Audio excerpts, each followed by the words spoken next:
Kalanga football tournament 2025 এর semifinal খেলায় আজ মুখোমুখি হয় হিমালয় বাজার ইউনাইটেড ক্লাব ও তালতলা শিবির সুপারস্টার একাদশ।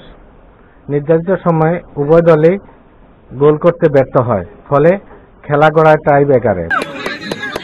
এখন হিমালয় ইউনাইটেড দল মাঠে বসে দিয়েছেন গোলরক্ষক সুয়েল।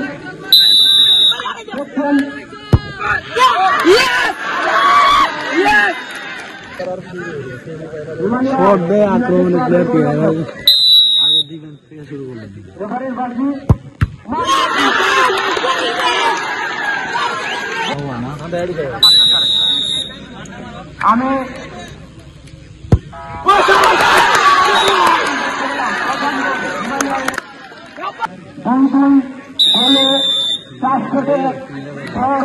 এখনকার পর্যন্ত খেলা মারা সময় মারতো না। ঠিক আছে, একে রাখে সেফটি।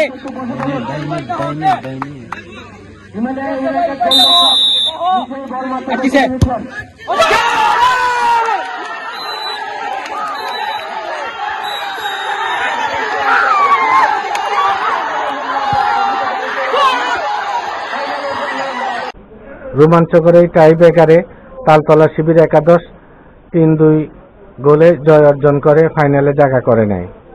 আগামী 18 অক্টোবর 2025 তারিখে অনুষ্ঠিতব্য ফাইনাল খেলা মুখোমুখি হবে শ্যামলতলী সুপারস্টার একাদশ বনাম তালতলা শিবির একাদশ।